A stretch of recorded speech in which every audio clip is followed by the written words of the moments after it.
Hello everyone and welcome back to another Train Somewhere 2 news video. This is another rush hour article for the Northeast Corridor, which also we have seen gameplay of now, and wow, it is amazing. Can't wait to get on myself.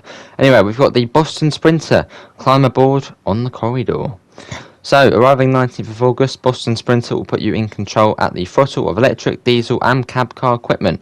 And I've seen another article by Gary Dalzell, so it's going to be very detailed. So, with the upcoming Train Tomorrow to Rush Hour Boston Sprinter route, you'll climb aboard Amtrak's state-of-the-art Siemens ACS64 City Sprinter Electric and the Massachusetts Bay Transportation Authority's modernised EMD F40PH-3C diesel and MBTA's Messerschmitt Bullcore Bloom MBB Veteran CTC3 cab car to hustle passengers over the bustling northeast corridor between Boston South Station and Providence Station.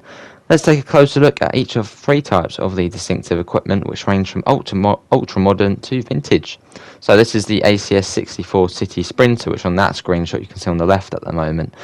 Amtrak's new EMD/ASE AEM7 served for 3 decades, but all good things must come to an end, and in October 2010 Amtrak placed orders for its next generation of electrics to power Northeast Corridor, Boston, New York, Washington and Keystone Corridor, Philadelphia, Harrisburg trains.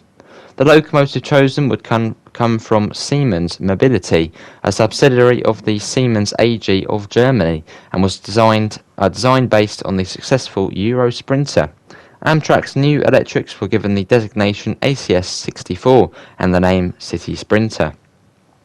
Amtrak's ACS64 features a monocoque body and a double cab design, weighs in at approximately 215,000 pounds, rides on 4-axle BB trucks and produces 8,320 maximum horsepower. The 64 in its designation refers to its 6,400 kilowatt output, so ACS64. The ACS64 can operate on each of the Northeast Corridor's 3 AC voltages, including the 25 kV at 60 Hz of the section between Boston and New Haven. Although designed capable of 135 miles an hour, the ACS64 is classified for 125 mile an hour operations on the corridor.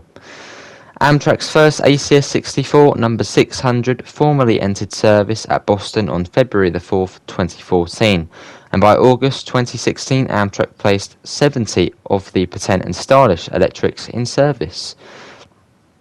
Thus, the ACS64 became the standard bearer of Amtrak's conventional train services throughout the Northeast Corridor.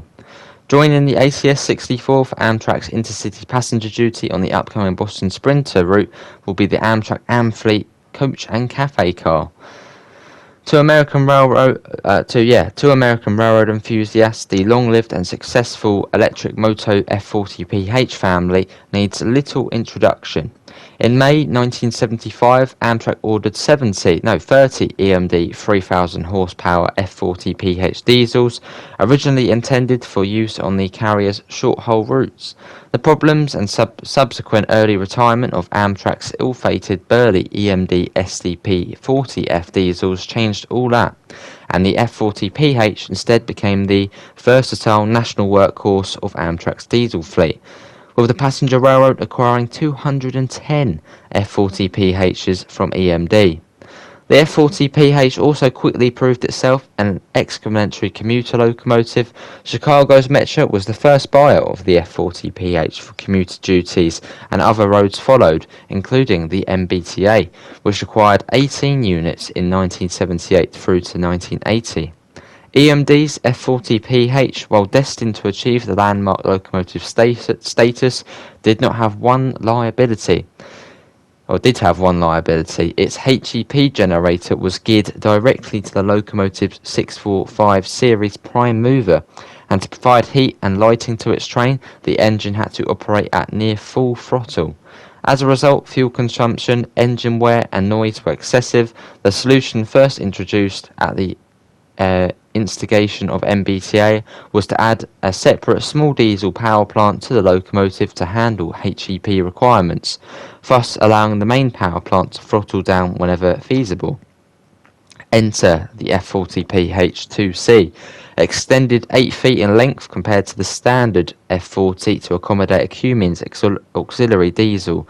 The newcomer hit the rails in 1987 to 88 as MBTA placed 26 units in service. By the end of the 1980s, with EMD wishing to focus on new 710-powered F59PH, several commuter operators chose instead to have locomotive remanufacturer and builder Motive Power Incorporated both construct the new F40PH2C models and rebuild older standard units with auxiliary engines for the HEP, which obviously is head-end power. Among the commuter operators choosing this path was again MBTA, which as early as 1994 began cycling its older F40PHs through rebuilding programs as Bombardier and MPI. Indeed, today MBTA has an active program with MPI to convert its F40PH2Cs to 3Cs. This free program includes mechanical revitalization and installation of the latest electronic control systems and new wiring, and is expected to extend the life of the locomotives for another 2 decades. The rebuilt F40PH-3 diesels, an exceptionally stylish wearing MBTA's vibrant purple, silver and black livery of a robust T on the car body sides. That was a lot to read there. Right, the MBTA Messerschmitt Volker Blum, so the CTC-3 cab car. Although primarily an aviation and aerospace manufacturer, I think we know that, Germany's MBB dabs in rail equipment construction, perhaps most notably via the role with the DB Class 420 EMU and the ICE-1. In 1986, MBB built and delivered to MBTA's 33 BTC class coaches and 34 CTC free cab and control equipped cars, stretching 85 feet in length. The cars accommodated between 88 and 96 passengers.